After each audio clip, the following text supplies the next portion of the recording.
Hello friends, आज हम इस टीवी यूनिट के बारे में बात करेंगे। उसके बाद ये जानेंगे कौन कौन सी बातों को आपको ध्यान में रखना होगा अगर आप ऐसा टीवी यूनिट का प्लान करते हैं तो। और उसके बाद मैं आपको टीवी यूनिट की टोटल कॉस्ट भी बताऊंगा, वो भी कंप्लीट ब्रेकअप के साथ। तो वीडियो स्टार्ट करने से पहले मेरा आपसे अनुरोध है कि अगर आपने मेरे चैनल को सब्सक्राइब नहीं किया है तो सब्सक्राइब कर लीजिए और बेल आइकन को भी प्रेस कर दीजिए, जिससे आपको मेरे लेटेस्ट वीडियो की नोटिफिकेशन मिलती रहे। तो चलिए शुरू करते हैं। इस टीवी यूनिट की साइज 8x7 फीट है। 7 फीट इसकी हाइट है। नीचे में बॉक्स स्टोरेज के साथ है। टीवी यूनिट के सेंटर में पैनल दिया गया है जिस पर टीवी को फिक्स कर सकते हैं। चारों साइड में छोटा छोटा बॉक्स दिया गया है। दोनों साइड में बॉक्स के बीच में सीएनसी कटिंग का डिजाइन दिया गया है। ये सीएनसी कटिंग एमडीएफ का बना होता है। एमडीएफ की लकड़ी पर कटिंग करके अलग अलग डिजाइन बनाया जाता है। उसके बाद उसके ऊपर डेको पेंट किया जाता है। सीएनसी कटिंग डिजाइन के अंदर स्पॉटलाइट का प्रोविज़न किया गया है और जो टीवी यूनिट के सामने जो पैनल है उसके पीछे रोप लाइट का प्रोविज़न किया गया है। इस वजह से टीवी यूनिट काफ़ी मॉडर्न और अट्रैक्टिव दिख रहा है। वैसे आपकी क्या राय है, कमेंट सेक्शन में ज़रूर बताइएगा। सेंटर वाले पैनल का डिजाइन इस तरह से किया गया है कि इस पर 55 इंच या उससे भी बड़ा टीवी को आराम से फिक्स किया जा सकता है। टीवी यूनिट में पीवीसी लैमिनेट्स का इस्तेमाल किया गया है और बॉक्स बनाने के लिए 710 ग्रेड की प्लाईवुड का इस्तेमाल किया गया है।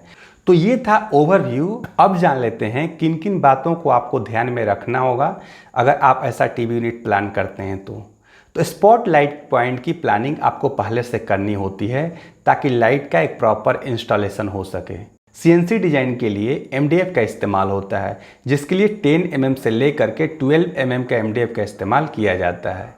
सीएनसी डिजाइन का जो मेजरमेंट लेते हैं तो साइज से 1 इंच ज़्यादा लें, क्योंकि लंबाई ज़्यादा हो तो चारों साइज में हल्का कटिंग करके डाला जा सकता है, लेकिन अगर साइज छोटा हो गया तो बेकार हो सकता है, इसलिए इस बात का भी ध्यान रखें। जनरली मैं एमडीएफ इस्तेमाल करने की सलाह इंटीरियर डिजाइनिंग वर्क के लिए नहीं देता, लेकिन सीएनसी कटिंग के लिए एमडीएफ ही मोस्ट प्रीफर्ड बोर्ड माना जाता है। तो आपको इसके लिए एमडीएफ का इस्तेमाल करना चाहिए, क्योंकि प्लाईवुड पर डिज़ाइन निकालना आसान नहीं है, क्योंकि वो काफ़ी हार्ड होता है। लेकिन इस डिज़ाइन पे अगर पानी वगैरह आने के चांसेस हों फ्रिक्वेंटली तो आप इस डिज़ाइन को अवॉइड कीजिए, क्योंकि समय के साथ एमडीएफ पानी के संपर्क में आने पर जल्दी खराब हो सकता है। तो बस ये कुछ बातें थी जो आपको ध्यान में रखना है। अब हम बजट की बात कर लेते हैं। तो हम बजट को 3 पार्ट में बांट लेंगे। पहला हो जाएगा इलेक्ट्रिकल कॉस्ट, दूसरा हो जाएगा सीएनसी डिजाइन कॉस्ट और तीसरा हो जाएगा woodwork cost. So electrical cost जैसा आप देख रहे हैं, हमने 10 लाइट्स पॉइंट का प्रोविज़न किया हुआ है। तो जो इलेक्ट्रिकल वायरिंग का कॉस्ट होगा 400 रुपये पर पॉइंट है। सो जो टोटल कॉस्ट होगा 4000 रुपये। एलईडी स्पॉट लाइट, एक लाइट आता है 200 रुपये के आसपास और इस पे 10 लाइट्स पॉइंट हैं। सो टोटल एलईडी लाइट्स का जो प्राइस होगा 2000 रुपये होगा। और जो रोप लाइट जो पैनल के पीछे दिया हुआ है उसका हो गया 400 रुपये। टोटल इलेक्ट्रिकल कॉस्ट होगा 6400। अब हम सीएनसी डिजाइन की बात करते हैं।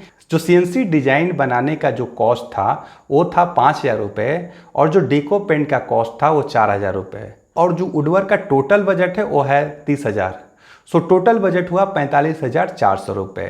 तो ये रहा टोटल कॉस्ट। आपको ये टीवी यूनिट कैसा लगा आप कमेंट सेक्शन में ज़रूर लिखिएगा। अगर आपके मन में कोई सवाल हो तो कमेंट सेक्शन में पूछ सकते हैं। इस वीडियो में बस इतना ही। अगर ये टीवी यूनिट पसंद आए तो वीडियो को लाइक कीजिएगा और चैनल को सब्सक्राइब भी कीजिएगा। धन्यवाद।